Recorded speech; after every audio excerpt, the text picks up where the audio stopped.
Hello everyone, Scott J. Way from Crucible Custom Props here. This is the first one of a few that I'll be doing for this year. These are very special builds, and I won't be doing too many of them. I know I've been getting requests for them, but only a few of these I'll be doing. There's a lot involved, but I just wanted to show this one off. This is the first of this year. I did one for Jerry Michalek last year, actually Brock of Michalek.com and Jerry Michalek. So that one will be that's on their YouTube channel, which I will link in the description.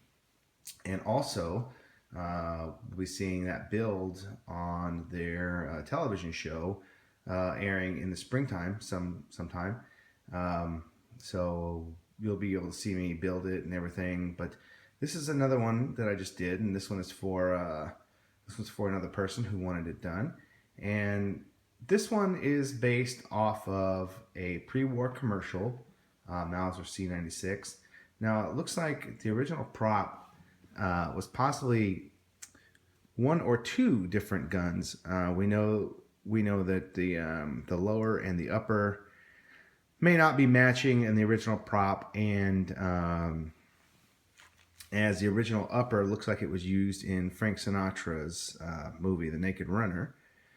In that movie, it had the bull barrel, and in the Sweeney, it had the bull barrel, but the lower had the scope mount on the left side of the gun. So it stands to reason that they used a different lower for the Star Wars blaster, where they mounted everything on the right side instead. The scope and the scope mount were also used in another movie, Sitting Target, and those can be seen there. The Hensoldt-Wetzler 3 power scope is there, and also the mount. But it looks like the lower is probably another one of Baptist's many Mausers that they used and put it together with the upper and made and submitted it to the Star Wars movie, and now everything else is history. Roger Christensen added the Tomtit cylinder parts, Greeblies, the sight Greebly, and whatever was on the other side of the gun to make the mystery disc. It looks like something was glued here, and the lower had we'll talk about this in a second, but it looks like something was glued there and painted around it, and it had fallen off because it looks like there's some glue residue. And also you can see what looks like paint on the original prop. And this is to be debated a lot of, and in fact, I was in the camp of it being blued and not painted for a long time until I got my hands on some really good reference photos that show the wear marks just look like there's no other way to really recreate it with bluing except for paint, or I mean, it might be possible that it was blued, and my own is blued, but this one we went with the paint idea, and I think it matches up really well. As you can see there, we've got the same scratches. When I mimic the scratches that I see on the reference photos with the painted version, it really does match up quite nicely. This is a hybrid of Dark Energy Creations parts, real parts, and Todd's Costumes parts. The Todd's Costumes parts are the crossbar, the dovetail, and scope mount. Those are the Todd's Costume parts. So I lent Todd one of my real scopes to measure and to replicate for his run of parts, and I got one of the mounts in, and Dark Energy Creations has been making his version of the parts for a while, and I think, to be fair, I think there are a number of things I like about the Todd's parts. The scope I think is definitely a little bit better than the Dark Energy Creations one as far as accuracy goes. The flash hider is a little bit better on the Dark Energy Creations. It uses the correct tool to scallop these cuts.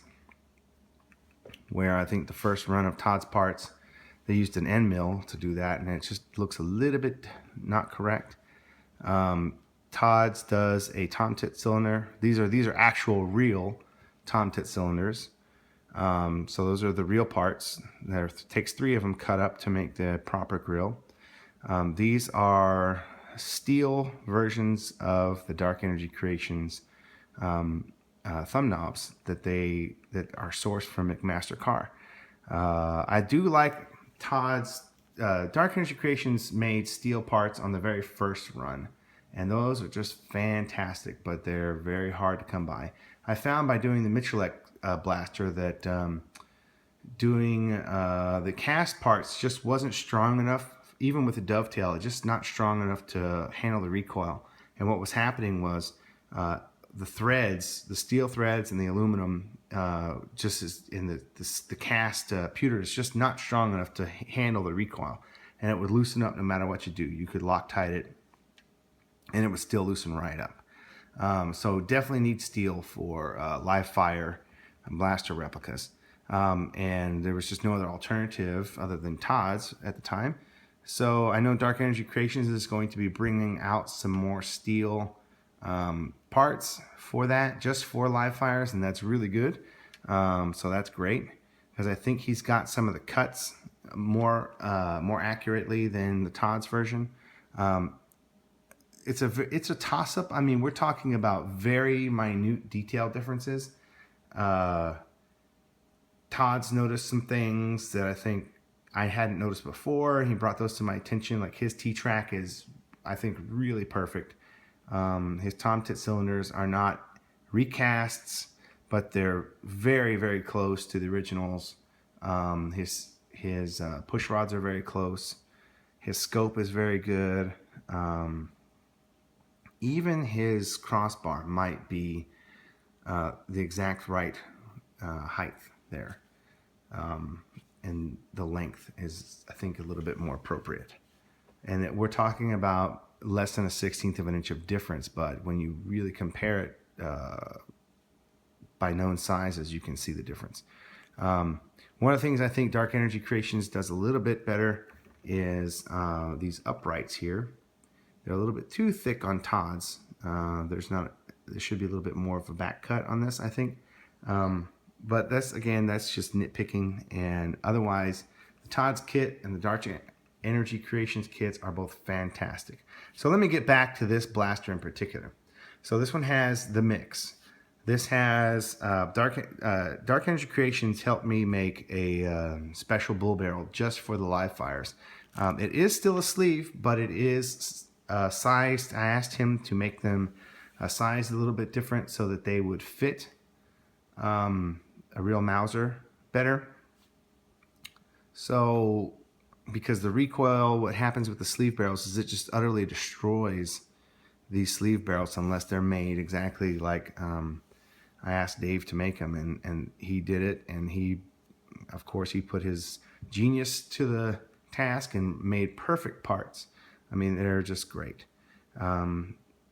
One of the things I found that some of these live fire guns will work with a steel flash hider, but depending on the loads, may not cycle reliably. So aluminum flash hider is the way to go.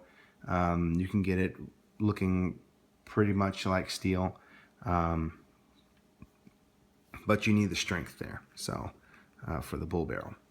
Anyway, so this is as close as we can get. This is a real Hensoldt Wetzlar 2 3/4 power scope. It was a little bit different, this one. Dimensionally exactly correct to the correct 3X scopes. The knob is almost the same knurling. It's just, instead of being staggered, the little nubs are in line. And this particular scope had a retention screw on the front. It had another arm around the front. So what I did is I created a fixture in the lathe, lathe it down to match all of the other proper accurate scopes that I have, and then put it on, use the same fixture in a rotary table in the mill and milled off the front to make it exactly like all of the rest of the correct scope windage knob bases. And that's how I got that looking perfect. Other than that, there's not much really else. This is probably the closest one to accurate that I've done just because of the paint.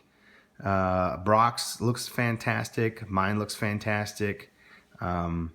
This also sports a special, by the way, guys, I know some of you guys are probably going to be freaking out, but I would never, ever handle a live loaded firearm, by the way. It was checked prior to the video, of course.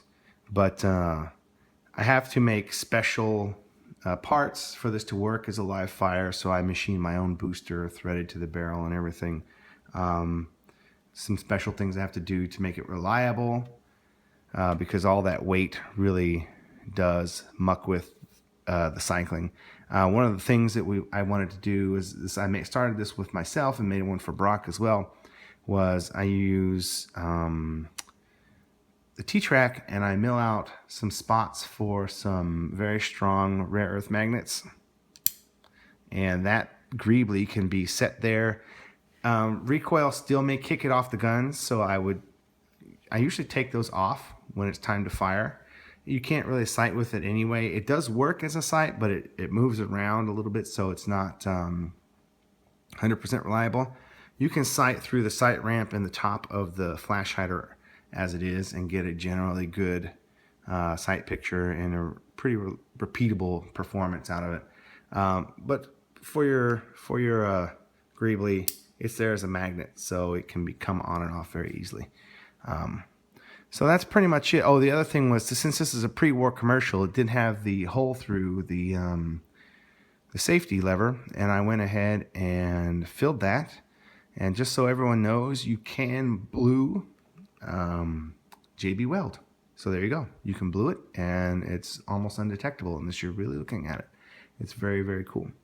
So anyway, there is the blaster in its glory. It's very cool. I'm going to clean it up. Whoops, I'm going to clean it up and get it ready to send out. Thanks for looking.